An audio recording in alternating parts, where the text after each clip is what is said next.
People deluded, I'm back again. Come on, Ian. Man. Come on. People deluded, I'm back again. Pray for Madrid. Referee decisions. Is Gyokeres the right striker? We got a lot to talk about. How you doing, EGAL, man? Pray for Madrid. Hilarious. I'm doing well, man. I'm doing well. I see the smile on your face. Again, I hope tomorrow is great for us. We're gonna get into Real Madrid and this Real Madrid segment more than anything for me, my boy, is a bit of.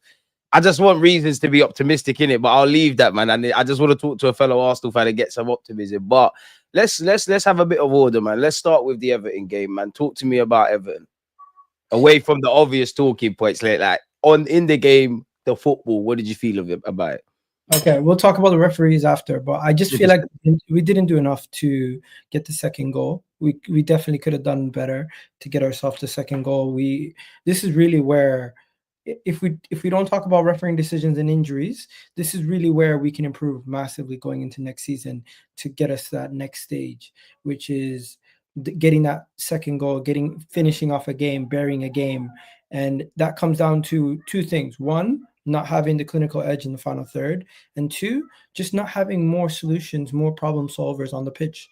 I feel like with Mikel Moreno up front, he's limited. Obviously, we already know that. Saka coming back from injury, Martinelli coming back from injury, playing in the second half when the game is close should be a difference maker, but they couldn't really get into the game themselves.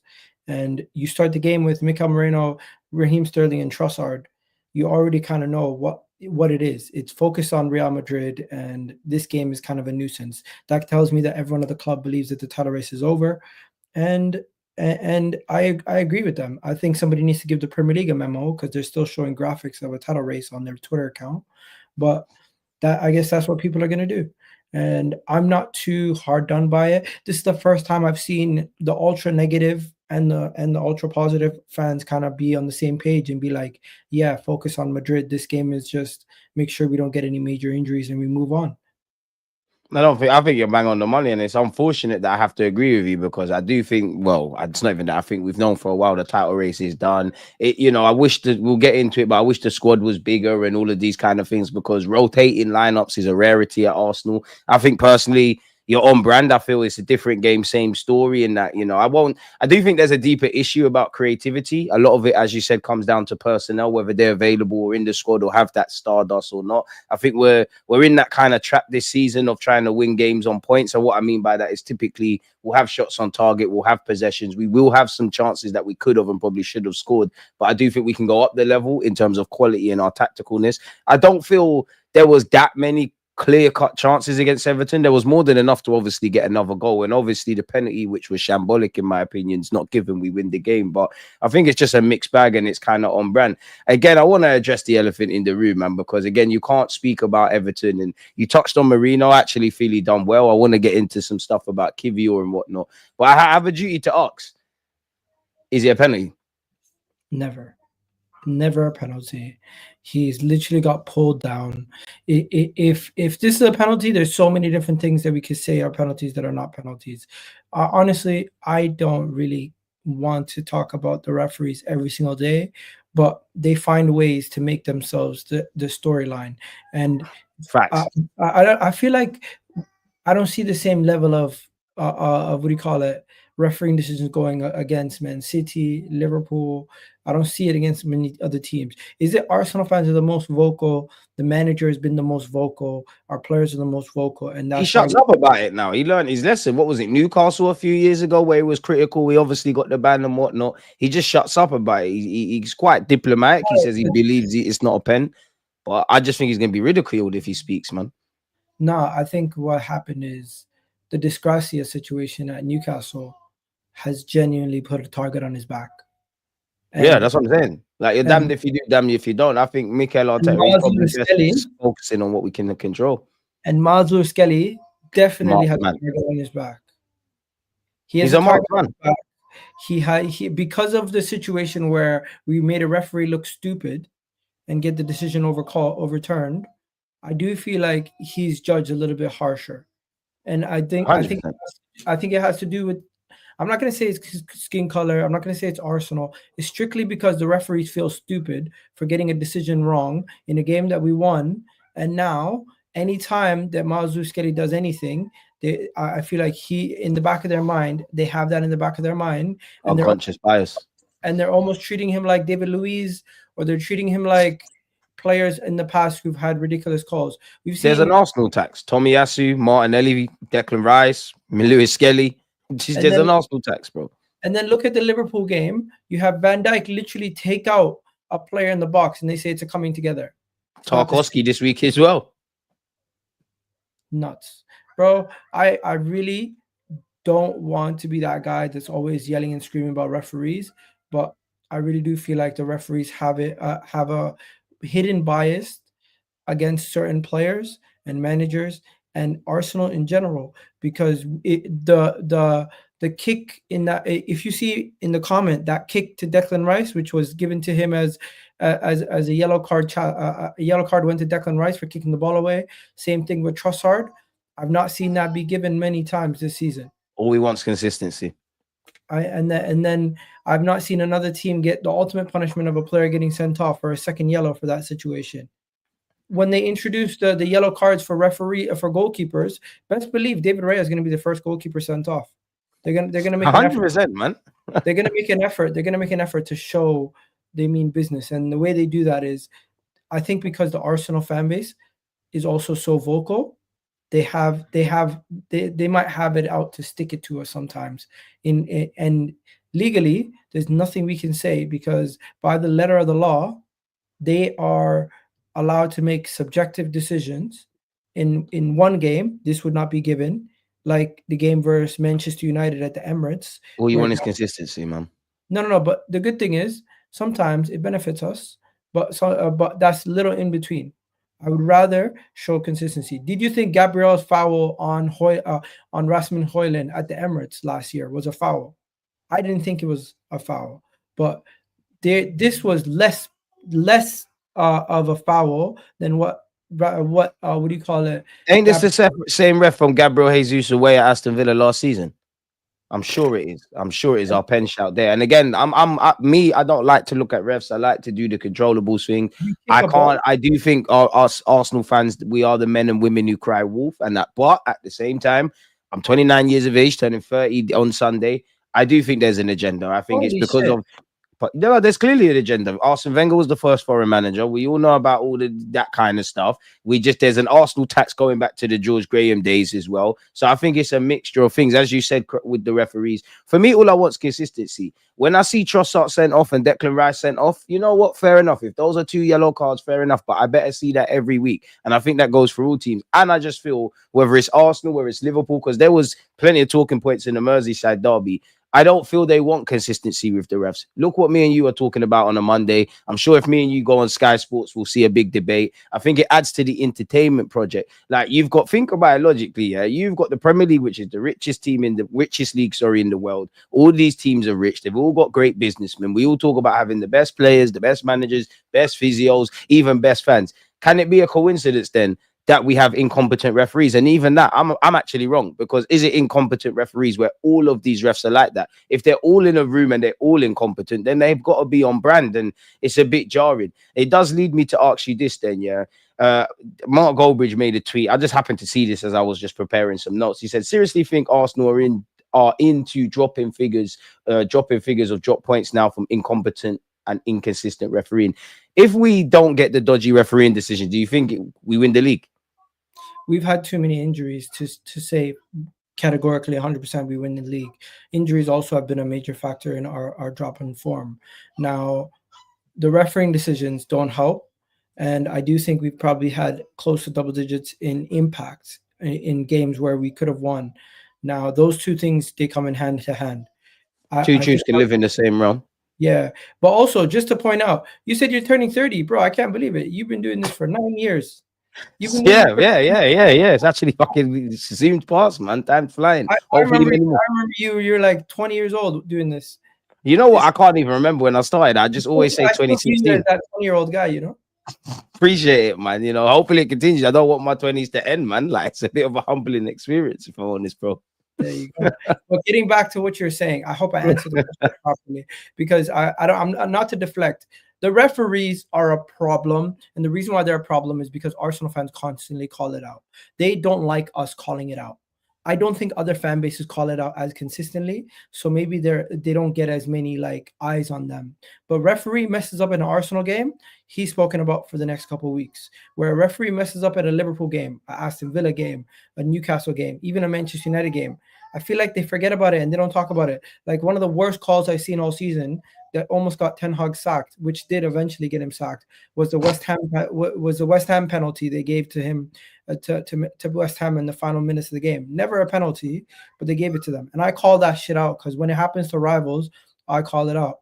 But I think majority of the Arsenal fans calling it out also. The referees have a sense of superiority to the teams and to the they cannot be held accountable for nothing. And the moment they're held accountable, it's almost like they hit back with biased refereeing or they hit back with unjust calls. The funny thing is we seen Liverpool's manager cuss out a referee after the game, get a 3-game match ban, postponed for a couple of weeks, and nobody spoke about it again. And it seems like everything is fine. Arteta called a refereeing decision a disgrace, and they spoke about it for 2 months. That's the media. That is the media, and I think a lot of people can't read between the lines. Like even if we think this is why I think there's a clear agenda against Arsenal, because if you say something enough times, it becomes the truth. Look at the language around Jack Grealish scoring his first goal in like a year. The way Phil Foden is still called a child. The way they vilified actually going back to David Beckham or in present day Lewis Skelly. The media is because if you say enough things enough times and you're on these publications, these things happen. And I think you look at the Everton game.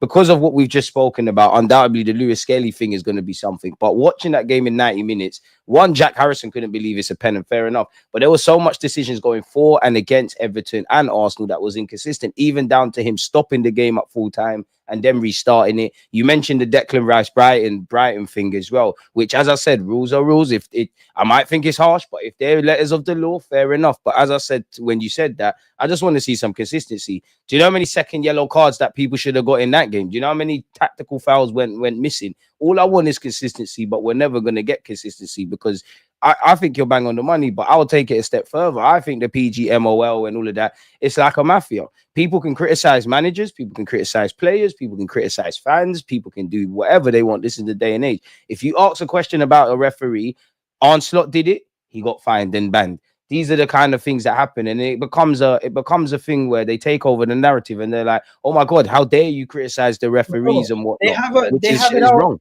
They have it out for the Arsenal fans. I think they got it out for a number of clubs.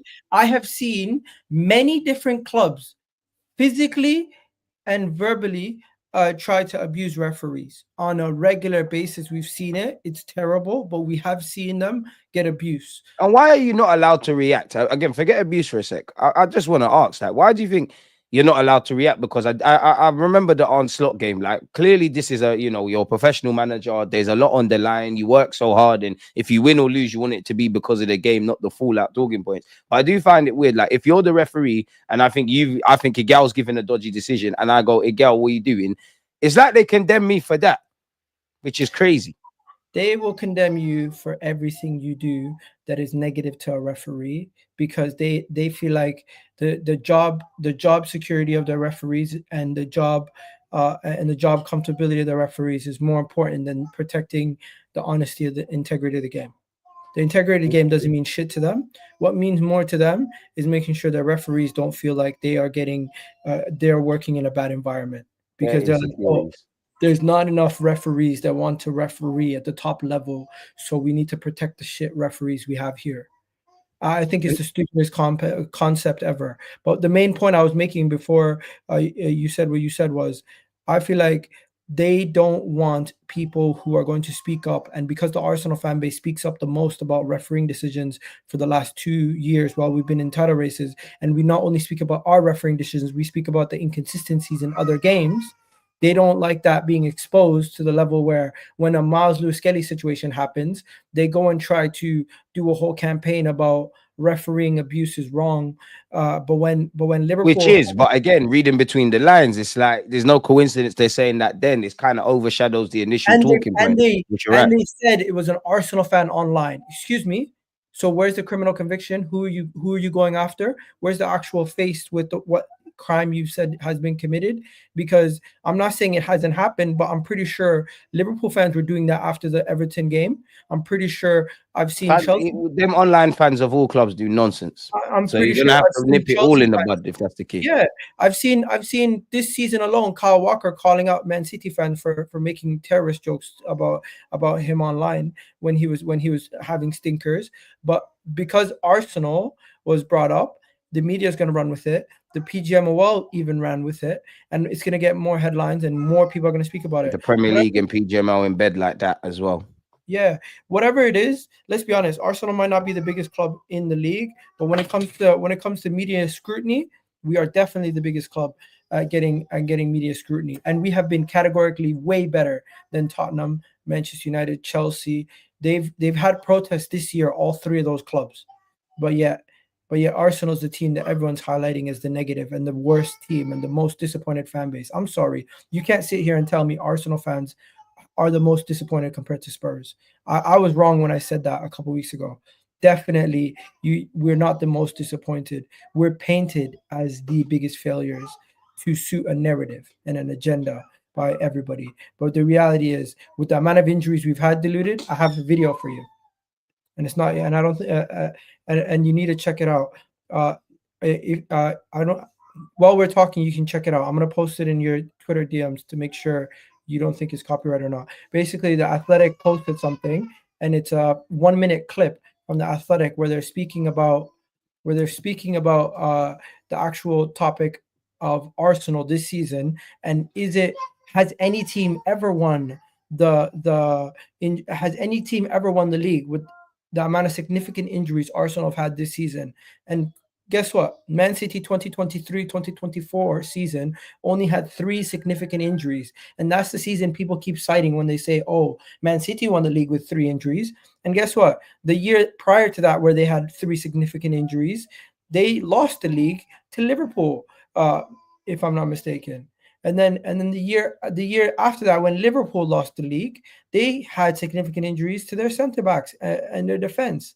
So you don't win the league with the amount of significant injuries we've had, let alone refereeing decisions, let alone some of the other things that's going on with this team. So I'm not getting gaslit anymore from rivals who are not having serious football conversations, because I'm the one that's deluded in their eyes that thinks Arsenal would be in a better position if we didn't have injuries, we didn't have refereeing decisions. Am I stupid to say 2 + 2 = 4? Because that's what I'm saying, and they're trying to tell me it equals 15. Like, what the fuck? I think you got some points, man. Being devil's advocate though, because you mentioned Liverpool's injuries and City's injuries before, yeah.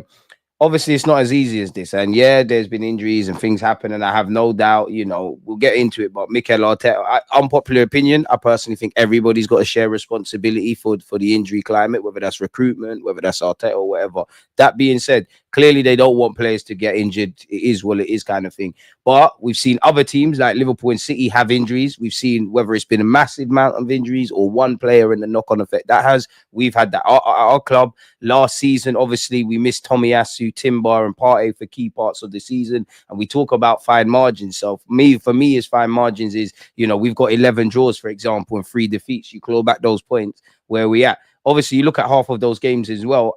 And as much as the knock-on effect with injuries, there's been chances to kill the games, like even Everton at the weekend. So how far does injuries really go for you? And 2, you mentioned us being the most disappointed. Clearly, most rational. I'm speaking for most rational fans. Yeah, you look at Spurs, you look at United. We don't want to be in that sort of situation. But it's another season where we've ultimately just not won anything. So could you argue that we can be the most disappointed because of that? Deluded. You can't sit here and tell me that Tottenham fans are not more disappointed about their season and where they are as a club than Arsenal. You can't sit here and tell me that Manchester United fans are not more disheartened by the state of their club than Arsenal. Because we did not win the league, and we did not win the FA Cup, we did not win the League Cup.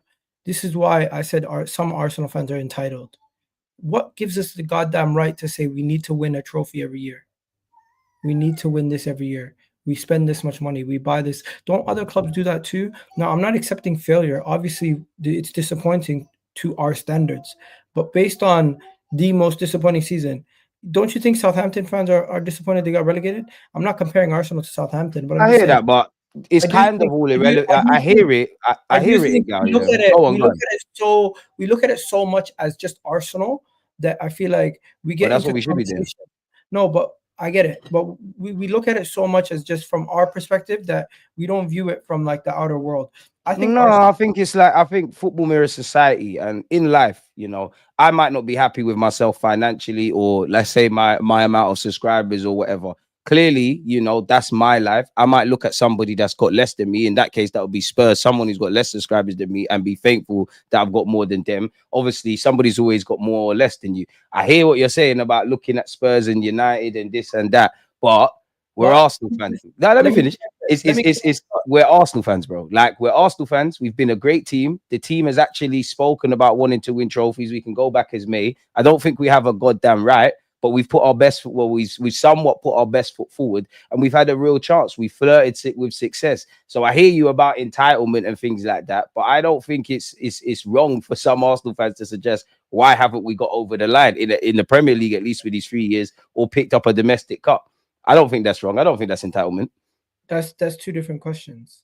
No, but you kind of said, like you said, who gives us the goddamn right and stuff. And I can only use myself. I don't know you're not talking directly to me, but again, this is an Arsenal reasoning. When you said what you said, I've looked at it and I thought, well, I'm clearly happy we're not Spurs and United. That's not our ambition. I think personally we're a bloody good team, and yeah, we've had injuries and all of that. I think a lot of this is quite self-inflicted. I think there's a wider conversation for all clubs and football about player welfare. There's more games, bodies are dropping like flies. I even saw a statistic that there's been, like, don't quote me, but either 100 all the way to up to 119 hamstring injuries, and the BBC worked it out as about 4 injuries every game, 4 hamstring injuries every game week, innit? So I think there's something to say about player welfare. We see for club and country the amount of games these guys play, but we have seen at our club and others about injuries. We did not add to the quality. We did have injuries, and despite all of this, in one hand, it's courageous. We finished second, but we've stagnated. We've not got over the line. And we talk about our manager is good, our team is good. We got this player and that player. And I look at, forget what the fans say. Mikel Arteta says I want to win trophies. The captain says I want to win trophies. If I don't really take the Cronky seriously, but they say we want to win trophies. And I think we're a bloody good team, and I think we flirted with it. Why can't we get over the line? Why is that a not fair question to have? Why is that entitlement, bro? Okay. No one's saying we're going to win the Tour de France and everything year in, year out, but Liverpool have won the league. We haven't. Like, winners do win and losers do explain. And unfortunately, I think we've had a golden 3 periods of at least one title. Why is that entitlement, bro? Okay. I'm not talking about somebody who's saying, you know what, we could have done better. I get we could have done better, but I feel like there's people who come out here with the take that we should have won, and that's why everything is shit and we're the worst. Like, that is where I'm at the extremes, because there's so many extremes. And it gets to a level where you have Chelsea fans saying, yeah, we have the same level squad depth. You got people in way worse situations than us that have not shown the level of consistency that we have, and bring down our team to their level because they feel like, oh, there's not too much between Arsenal and Man City this season. That's not true. Arsenal have been much better than Man City this season. It's just Man City. It's just because we're no longer in the title race, people are going to compare us. They're going to compare. We shot ourselves in the foot, man, across all aspects of this football club. If I'm honest, this year. Like, there's no excuses for that. Like, I don't want to talk about transfers though anymore, because the past transfer. We're gonna get into that, but like, reality is we dropped the ball in January and the summer. We can only talk about January and the summer for so long, but Deluded, regardless what happens in January and the summer, I believed if our players were to have stayed fit, we would easily have been higher up the table and still in this title race. Maybe, of course, if we had ideal conditions, but football, like life, is never going to be straightforward. If you've got a goal in your life, whether that's the pass or driving test or whatever, and the path is A to B, you're going to be taken to C and D and pause and all of these kind of things. Like, I do think some Arsenal fans get into a favourable trap. Of course, logic, players are fit, we've got a stronger team, all of these kind of things. But last season, that wasn't the case, and we still didn't get over the line. There are going to be twists and turns, unfortunately, maybe not to this degree, and clearly I don't necessarily believe this, but you are going to have dodgy refereeing decisions go against you. You are going to lose games. You are going to have injuries. Your key players aren't going to make the difference. I do think us Arsenal fans get in this trap of expecting every player who's in good form that to last for the season. There's no injuries. There's no need to rejig stuff.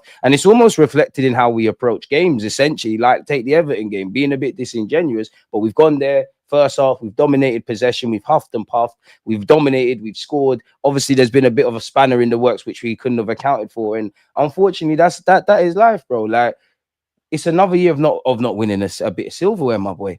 I can't lie. Obviously, we'll get into Real Madrid. We hope that, but I just want to see these lot win, man. Come on, we've got Arteta, we've got Saliba, we've got Gabriel, we've got Saka.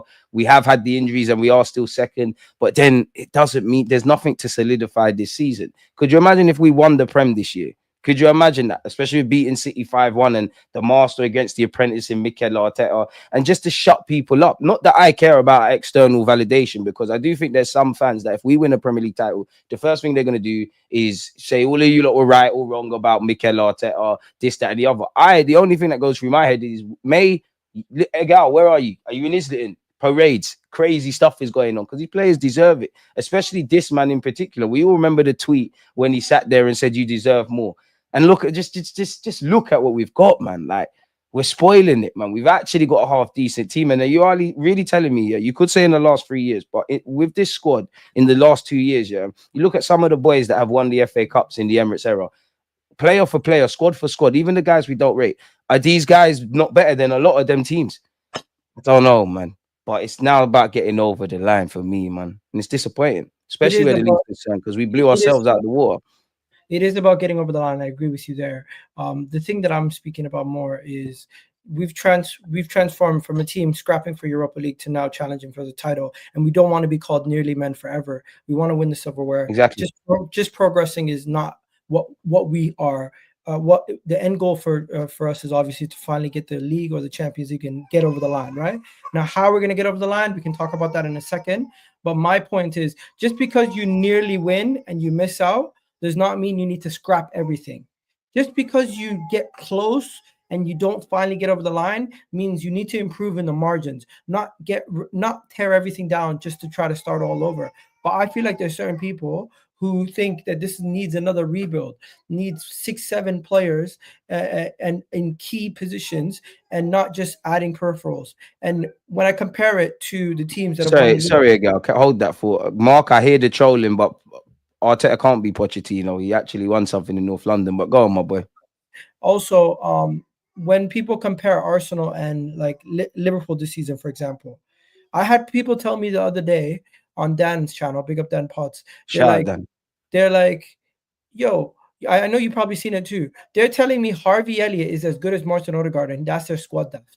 And I'm big up Lee, but I did watch it. Shout out Lee, man, because I think I'm not gonna lie. I think Lee made a lot of good points in that. But yeah, I think Odegaard's better than Harvey Elliott still. Yeah, and then to sit here and say Chiesa's more experienced than and a better player right now than Ethan, I'm like, yeah, he's more experienced, but are we sure he's much of a better player? We didn't see him get much game time at all. And then when you really go through the squad depth and you go squad depth for squad depth, you realize both teams are heavily leaning on their starting 11, and the squad depth is not that different. People are kind of over exaggerating when they say title winning sides have much superior squad depth and they have 2 players in every position. No, they don't. You can win without having all the perfect circumstances. And Liverpool have shown that twice, and Man City have shown that at times without Erling Haaland, without Aguero. Unfortunately, we haven't, man. We haven't, but guess what, Deluded? The hardest thing is to get over that line. Once you get over that line, it's easy for people to see you to continue to win. And I do. So then, is it not fair? Is it not fair? Is it not fair then? Like, let's just say someone agrees exactly with what you're saying there, apply rationale and all of that kind of stuff, yeah. And they did buy into the process of Mikel Arteta, as you said, back-to-back 8th. We can't look for you can't move forward looking back. But what if they said at some point you've got to try something different? Whether that's Arteta, whether that's maybe that's keeping Arteta and letting Berta take more responsibility at some point. Being nearly men, we can't keep going the same. I'm not necessarily saying sack Arteta. I'm just simply saying at some point we surely have to change how we're going about stuff. And I'd love to know your thoughts. Like, What do you even put these injuries down to? Like, what would it be for you? Okay. We'll go through the injuries in a second, but the change Go ahead, this bro. season is Edu leaving.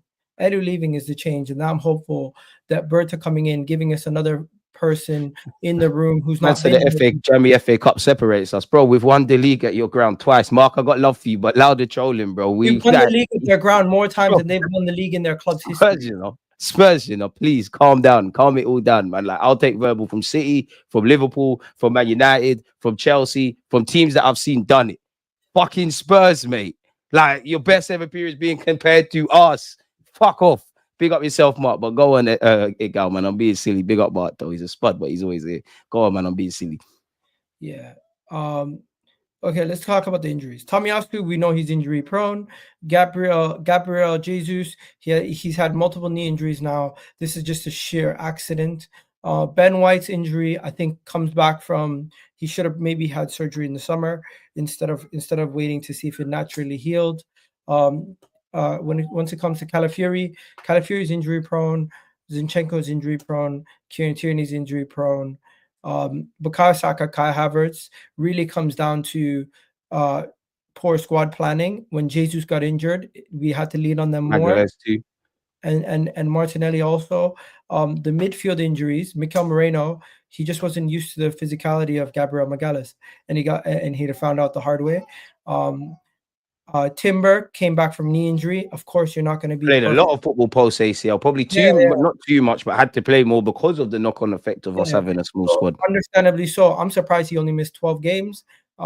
As for Gabriel Magalhaes, just at this point, he's played a lot of football, but I don't think it's down to just him playing a lot of football. Really and truly, once again, you could say squad planning or lack of trust in the squad depth. And then Kieran Tierney, injury prone. Martin Odegaard, pure accident. So I would say at least like four of them are injury prone, and then another four are just pure accidents. The rest of them self-sustained. So overall, Martinelli, Saka, Havertz, hamstring injuries. I think that's where Arteta needs to take a lot of the blame, if I'm honest. You could split it up into three categories. That's what I'm saying. You could blame the manager and the squad planning. You can blame blame them all. In the same way I'd praise you if they're all fit. Everybody's played a part in this. You could blame injury-prone players, and then you can also, and then finally you can just say, you know what, sheer accidents. So no fault of our own, but these things, I think regardless, at least 8 of those guys would have still been injured, even if we had perfect squad depth. And that's where, for me, everybody's got to take responsibility. Everyone apart from Bert are clearly the Cronkies, because I can't just blame the Cronkies. But if you own a business, which I hate to refer to any football team as a business, you have to take indirect responsibility. Mikel Arteta, I know you're not in charge of bringing all the transfers and stuff, but I guess there is something with, maybe you and also the physio teams. I do think we're in that double whammy, in that I think you need to save players from themselves. It came out the other day, Magalhaes kind of was trying to fight Arteta to be fit, and I think the players care. Arteta, maybe you could have been cute and clever in certain games, in certain regards, and the consequences, you've got Mikel Arteta that isn't really trustworthy of the whole squad. With a small squad, the physical staff, medical staff, people were fit last year, they're not really fit this year. Recruitment staff, we as fans knew this was going to be the case. So for me, it's everybody has to take a bit of accountability in the same way everyone was fit. It is frustrating though, because I would say above all of that, I've gone past the point of blame this one, blame that one. I'm watching the same old things play out. Like, I know you said we don't want to go over the summer again, but I think this was quite predictable in the sense of you've got a small squad, more games. You go back to 2022-23, we wanted to be a team that was competing in 4 trophies in the consequent years, right? So we knew that, again, you could go back to what you said earlier about City and Liverpool. We knew we needed a bigger squad. We know we've got injury-prone players. We know we've got players that are injury-prone, players that have played a lot of football. We probably knew about Ben White's need for surgery. Timber, great season from his perspective because he's played.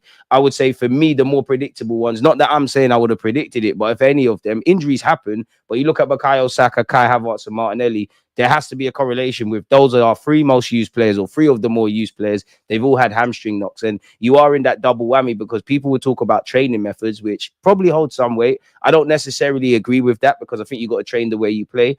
And Mikel Arteta came out the other day and said, actually, we haven't been training. And when you haven't trained, you're at the risk of muscular injuries. And I think you've got this thing where you've got a tiny school. You do need to have consistency and play the same lineup. But you've got this weird thing where you hardly have any players available. The drop off is too big from like respectfully a Gabriel Magalhaes to Kivior. So Mikel Arteta ain't really trusting everyone, and that's where I'm saying it is for everybody really. I wouldn't blame the players, but maybe there's something with the players and recovery, and maybe they're rushing themselves back and whatnot. I just think it's like having a soup. It's bare different ingredients into it, and ultimately the only overriding factor is you've been running to the ground. You look at the January period, and it makes me look at the whole club very funny, because that tells me you didn't really and truly want to claw this Premier League title. So yeah, I don't know, man. It's another missed opportunity for me. It's upsetting, man. It's jarring because we shot ourselves in the foot more than anything across this whole season. The only way any of these issues are forgotten is if we win, and we're not going to do that. We're not going to do that this season, so it's going to be spoken about for another 6 to 12 months, and it's just the reality of the situation.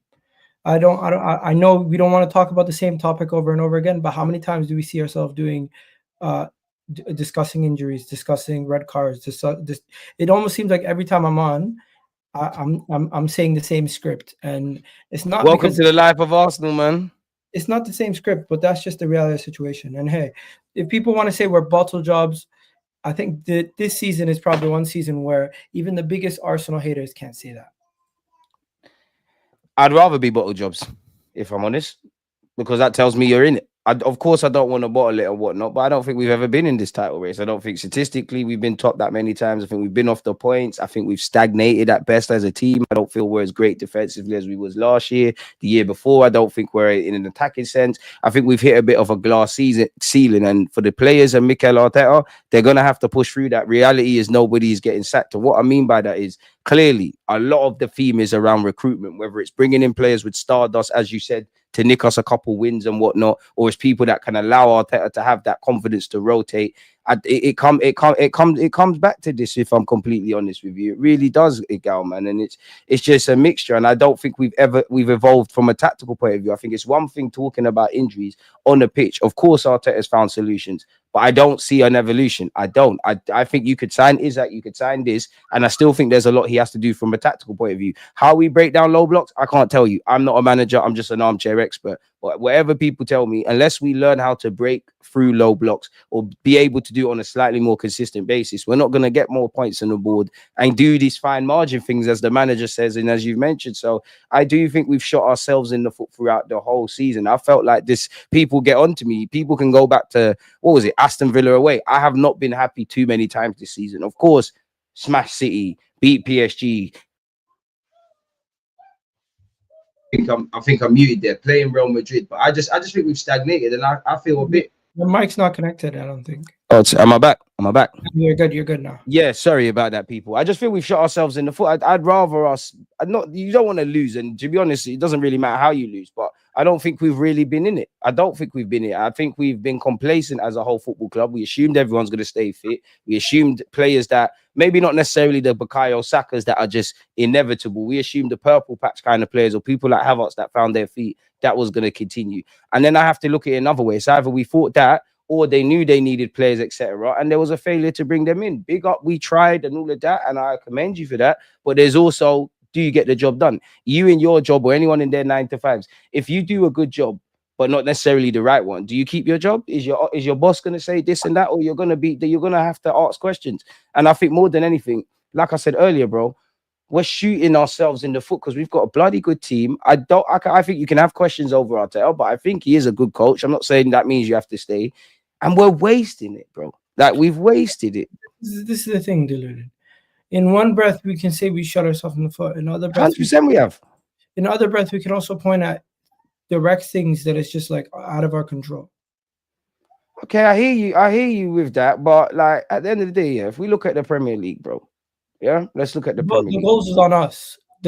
I don't even look at the points. I just look at the difference. I'm not looking at the points. I'm looking at, because we talk about fine margins and the devil's in the details. There's 11 draws there. Forget about that. Some draws, of course. Yeah, we had to get them and we can't win all the time. But really? Look at the GF. Look at the GF for Liverpool and Arsenal. And again, that comes back to what I said earlier about recruitment. That goes back to the summer. It's like we know these things. If me and you as armchair experts can see this, the club can see this. So it's like you either saw it, did nothing about it, which shows naive or incompetence, or you knew it, you recognized it, you talk about the phases. We've all seen the all or nothings with the board of depth, and you tried to do something and you didn't. To which I say, how far does try go? Because I said it in the summer and I'll say it again. You can't bring on We Tried off the bench. They can't come in for Bukayo Saka. Powder dry doesn't help. The summer is where we fucked up. January is where we could have saved ourselves. And then there's all other little side points. And the 3 defeats. A lot of it has come because our players are out of steam as well, bro. Go on, bro. Arsenal would be in a better situation if we had a striker, if we had a better wing depth. I'm not even worried about the midfield yet, but now that we're gonna have the Partey and Jorginho leaving, we're gonna have to go into the midfield and get that also. Defensively, it would be nice to get a Jason Eto or somebody who can also give us more squad depth in the left back, center back position also, just to add more squad depth in that area also. So realistically, we're going to have to shore up those things. But the final 2 things is not even about squad depth anymore. The final 2 things are just having the capability to make a difference in the final third, and having game changing moments, because some of these players, they have the needs to find plan Bs as well, but go on. Yeah, I think we've been playing majority of the season with our plan B, and we haven't been able to play with our plan Come A. on, nigga, man. There ain't been no plan B. We're playing the same way, bro. Even the fact where Marino's up front, take nothing away from Marino. But clearly, you look at the people in the last couple of years that have played up front, yeah. Gabriel Jesus, Kai Havertz, Mikel Marino, Eddie Nketiah. If being clinical was the remit of what Arteta wanted from a striker, they wouldn't be there. That's not me criticizing them or criticizing the manager. That's me looking at it as, okay, the striker's job is to score goals, but it isn't. It's to drop in deep, it's this, that, and the other. Like, where's been the plan B? We know we're going to see an inverted left back. We know Rice is going forward. Where's been come on, bro? There ain't been no plan B. I think the style of play that we've been leaning more on holding on to 1 goal leads, I think that's been the plan B.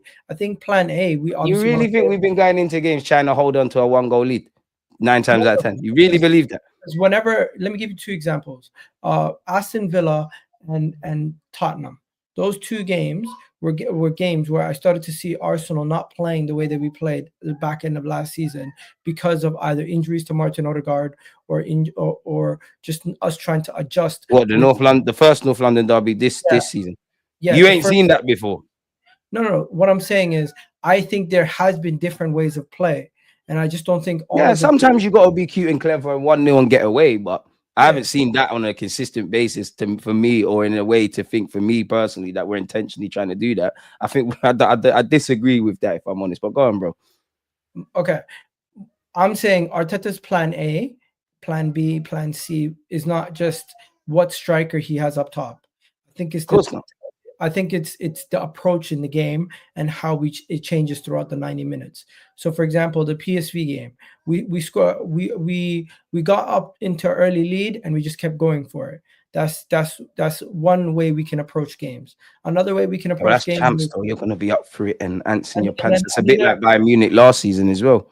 Another way we approach games, which is slightly different, is if we get a set piece goal or it's a tight game and we get a goal, we just say, you know what, you're not scoring against us, take the ball, and it's different. And I think that's a different plan that we have right there. We've seen that many times throughout the year, and going back to last season, where it's like a team gets a lead, we just say, you know what, take the ball, see what you can do with it, because we don't think you can break us down. And that's another style of play that Arteta has. Now, if you want to say plan C and D, I think plan C and D is really how he asks his forward line to interact. There's games where he asks our forward players to be more creators, and Trossard is whipping in crosses, Saka's whipping in crosses. And then there's games where he's asking Havertz or Mikel Marino or Jesus to drop deep and to allow the wingers to be the ones who are getting at the end of chances, where you see Martinelli getting a pass from Jorginho, Martinelli or Bukayo Saka getting the deliveries of the passes from our forwards. So I really do think it is an easy take for Arsenal fans to say we don't have a plan A, plan B, plan C. But Deluded, we speak about the game every single week.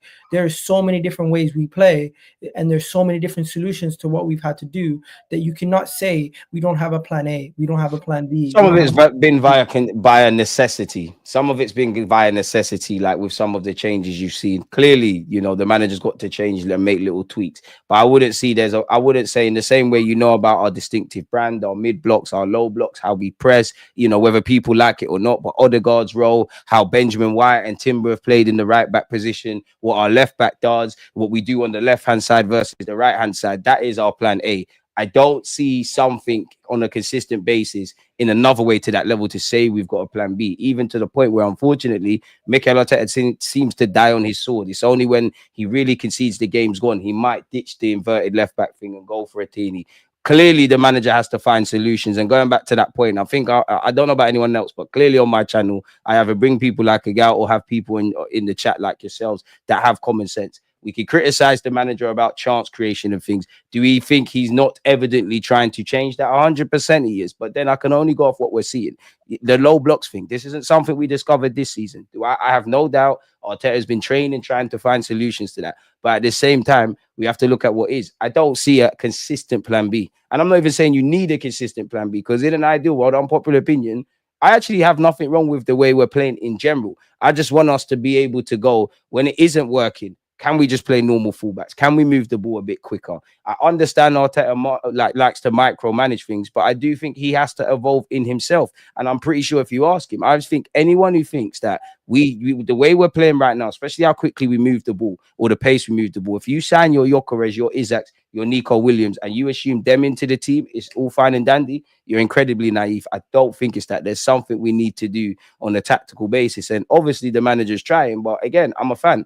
You can try it. I'm not in training. I just need to see what we did one game, what we did the other. And I would also say with the players, I do think we've come recently into that situation where players are looking for their teammates to find solutions, where last season, fair enough, we know Saka's the star boy and people of that ilk, they're going to make the difference. But in their own vein, I would see the other players wanting to. And I think we've gone into our shell. I do think the players have looked a bit spent and knackered, and that's where I feel sorry for them, because even when you go back to the defeats, yeah, there's obviously other factors around why we lost. But I look at the Newcastle away, I look at West Ham, and we looked a bit spent going into that game, even to a degree, the first game of the League Cup. It's not an excuse, but again, it goes back to we're failing ourselves on many fronts. The league is here, like winning the league and all those things are here, yeah. We're there, you know, like we're flirting with it. We're there. But you see that jump, it might as well be that. Those small margins on the field, off the field, tactically, that will make a big difference. That's what we need to do. What's this comment here said? Arteta and the board are to be blamed in January. We're 5 points behind and they did nothing. It's the board's fault. Where are you at with that? Yes, the board is at fault. But I just want to go back to this question because I don't want to lose track. Deluded, are you telling me that my aspect of looking at football is different to yours? Because I view game plan. Clearly, we're two different people, 100%. And that goes for everyone else. So football's a beautiful game. When you ask me the question of we don't have a plan B, we don't have a different game plan, I view it as a different game plan, a different setup, a different style of approach throughout the 90 minutes to attack the game. And if you're saying we don't have a plan B, you're telling me we don't have different styles of approach to get a win? When have you seen these different styles of approach on a consistent basis?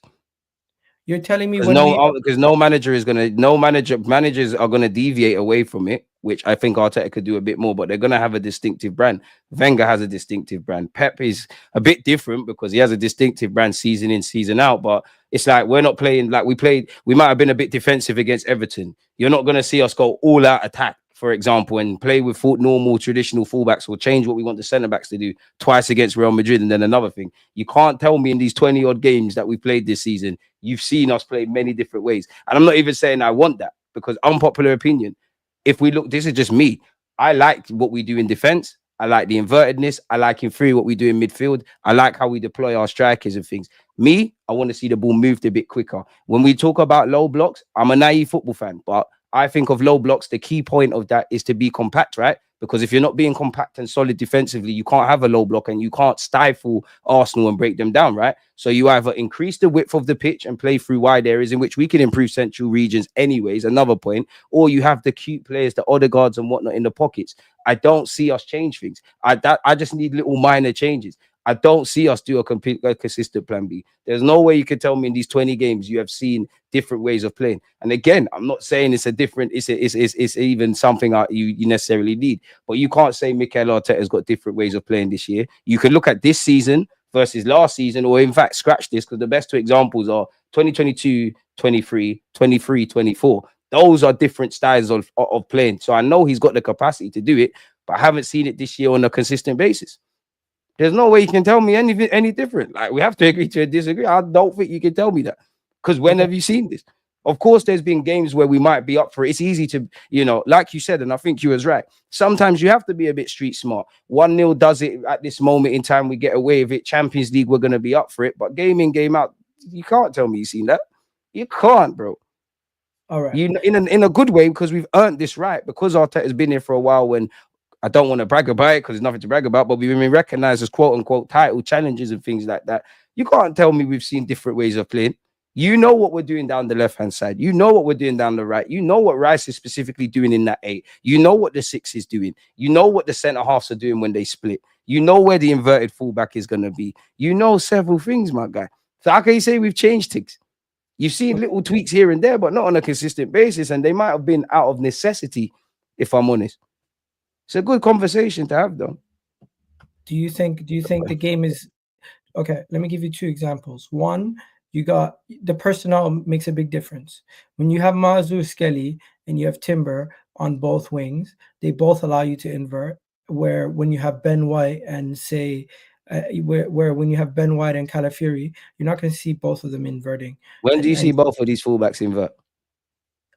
There's times where you see Mazu Skelly take the ball, drive deep from the midfield into the middle of the pitch.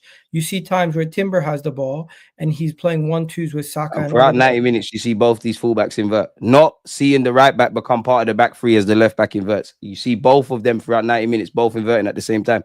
You don't see. No, I'm not saying at the same time. I'm saying there's times throughout the game where you see both of them doing that. But then there's going to be other games, for example, where you're going to have Calafiori and Timber, and Calafiori is more of a touchline fullback who's going to be driving from that situation, and he's going to be getting the ball on overlaps.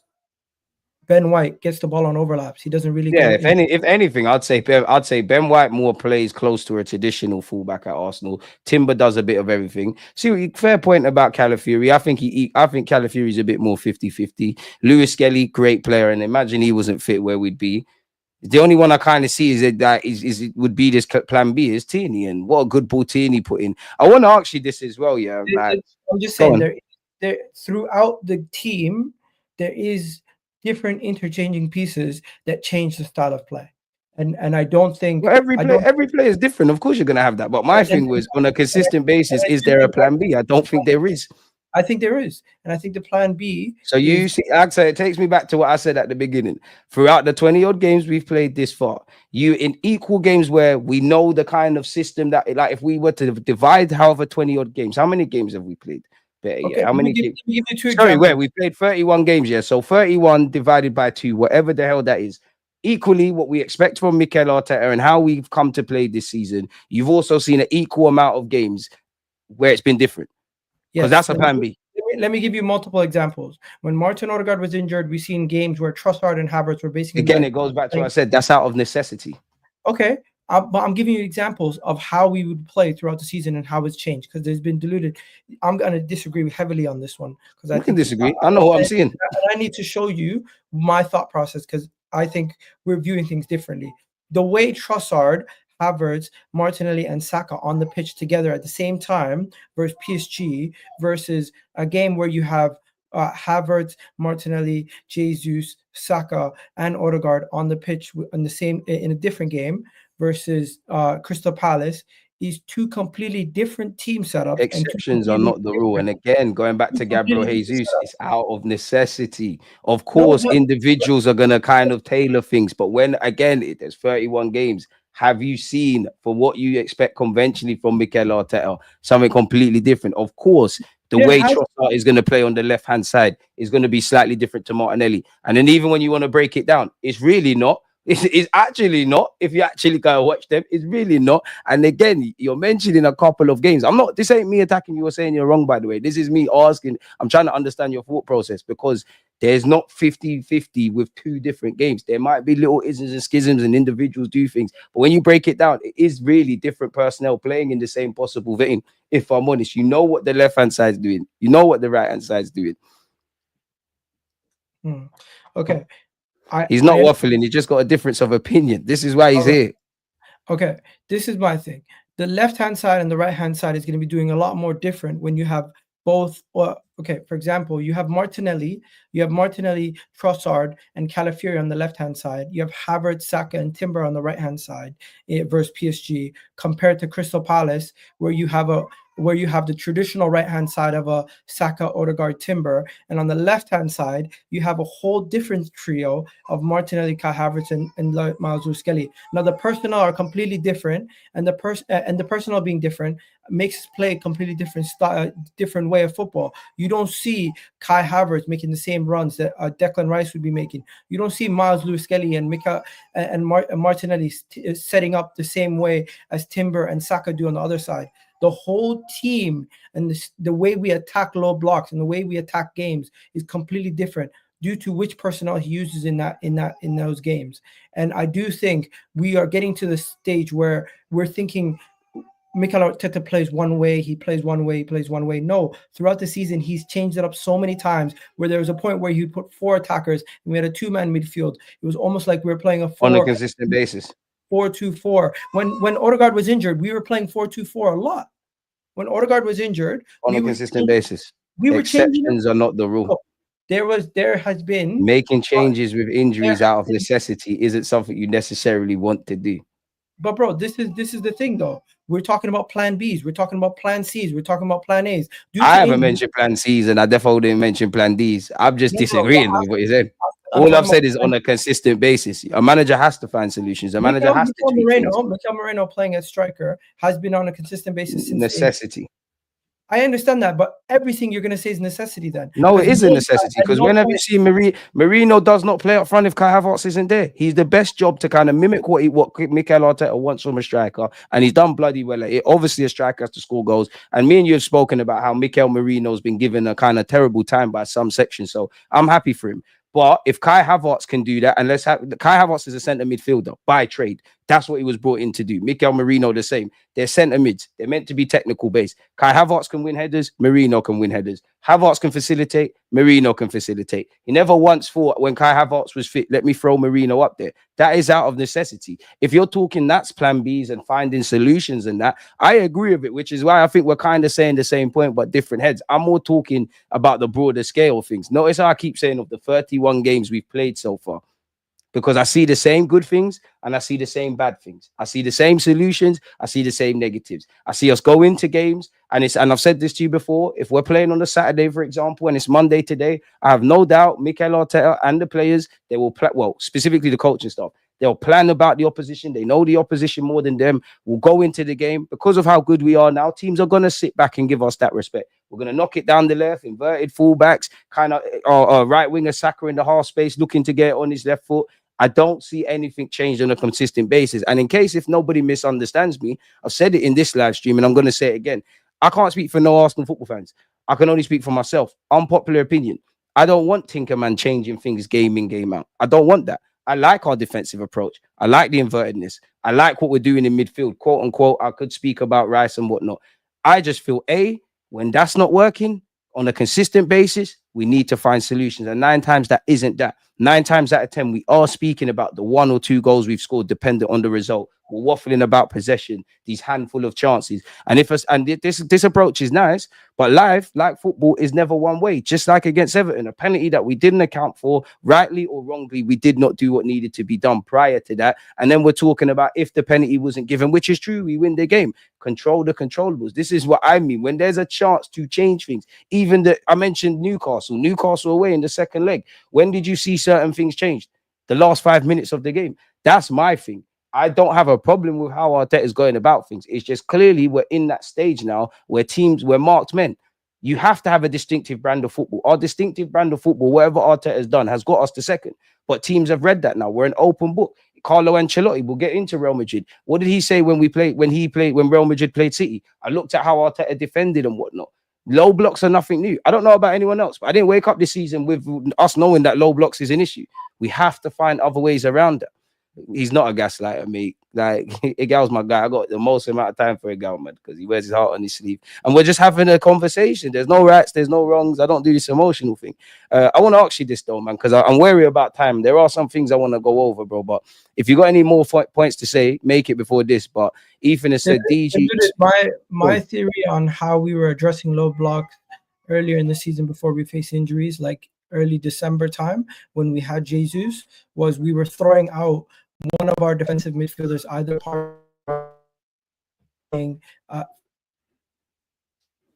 you're cracking up. Is it me? Guys, is that me or EGAL?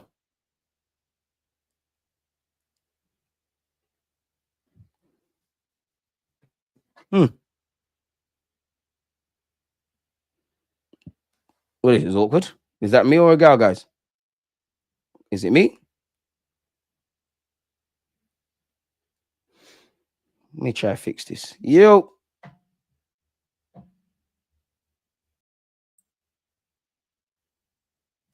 Is it me?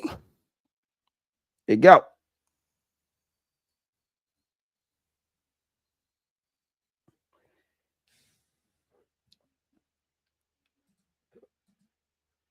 What's going on?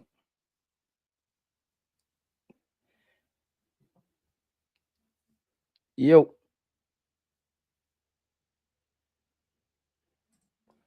Is it? Well, EGAL frozen. It's EGAL. It happens before the hard questions. Less of that. Don't be like that. Okay, it's not me. Listen, big up EGAL, but I'm happy it's not me, man, because I was streaming late last night and we had some issues. So I hope it's not mine. Be nice, guys. Smash the like button as well, man. Smash the like button and subscribe if you're not. If you're new here. I'm sure EGAL, wouldn't just bust out. Computer probably restarted or something happened there, man. We didn't even get into say pray for Madrid, man. I wanted to get into the Madrid business. What you lot saying, man? What you lot saying? Shout out halftime hook says, well, man. This was a sign. You know what? The internet's evil, man. We are a B team, just like Deluded is saying, but it's our part for now. We are building slowly and using FFP to make a long-term dynasty. The dynasty thing, I hear that, but it's like the way Arsenal is in the Premier. It's like a buff thing. She's chatting to you, your vibes in, FaceTime, all of this. Every time you say, come buck me, she's not bucking you. That's what it's like. And I do, obviously, Arteta has found solutions because by that logic, yeah, there would have been no subs that have changed things. But a lot of it's been under necessity. And I think I do think EGAL's talking about oranges and I'm talking about apples. So we're both kind of right in that we like fruit. But he's back. Bro, what happened there? I don't know what the hell's going on with my computer, bro. It's not making sense. But you might have to reflush the DNS. Yeah, it's a mad thing. But let me show you. Since I got my phone now, I can actually show you what I'm talking about. You can't tell me this setup is the same as some of the other setups. That was the Ipswich game, actually. Well, obviously, because you got Kai Havertz in midfield. Kai Havertz is not going to get on the ball like Marino, but there's going to be minor tweaks. But again, an exception is not the rule. There's going to be slightly tweaks within the framework, but you're still going to see the vast majority of the intangibles. You're still going to see. Show me the lineup again, please. It's upside down. Yeah. Zoom in a tiny bit to our squad. Okay, what are you going to see Jesus do? What are you going to see Jesus do? You're muted. You're going to see Jesus drop deep and give. Keep the lineup. Keep the lineup on screen for people to see as well. Or send me the link. Oh, well, you can't. You're going to see the centre half split. You're going to see Timber become part of the back three. You're going to see Odegaard do that 8.5 stuff. Kai Havertz is going to run in behind and Jesus is going to drop, which we see we saw that against Everton. Trossard's going to kind of hold the half space. So this is my point. You're going to see the same kind of things. There's going to be little tweaks according to the personnel. There's a 38-game Prem season, lad. Like we're playing 3 times, typically 3 times in 10 days, 2 games a week. This is why I keep saying exceptions are not the rule. I'm talking broadly. And this is why I said in the Premier League for the 31 games you've seen so far, have you seen an equal amount of different way of playing to the same consistencies? You haven't. And if you have, it's been out of necessities with the injuries. Whether that's the young players getting What about chances, this? whether that's seeing Tini and Zinni. Pardon me? What about this lineup? Who's that against? And I can only see half the screen. It's versus Inter. We set up like this versus Inter and PSG. Exactly. You're gonna see this. You're gonna see the same things. Kai is gonna drop into. Well, you took it off screen, but I could break that. That we could really go watch these games, you know. And it's kind of what Hooks is saying there. There'll be tweaks to the lineup, but not patterns of play. Exactly. Exactly that. You're mute. I don't know what's going on with your phone, but it keeps muting and unmuting. My son's so loud in the background. But yeah, man, let it make noise, man. Yeah, I'm gonna have to jump off, bro. But I'm gonna say this: when it comes to this specific topic, I'm confusing different personnel and different playing styles with plans, and I do think the plan changes with the different personnel and playing 100%. style. But that's what I'm talking about. Last question before we get out of here. Are we beating Real Madrid? And do you agree that Mikel Arteta is the best looking manager in the Premier League? 50-50 on that. So we can beat them at home, maybe, but away. You're sounding like you're underwater, bro. Big up EGAL, man, because the technical difficulties he's still trying to soldier through. Yeah, his things are madness, people, man. His things are madness. Can you hear me?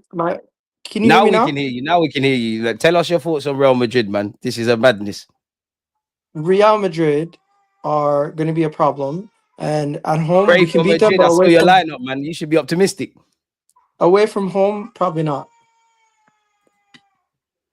Score prediction, man.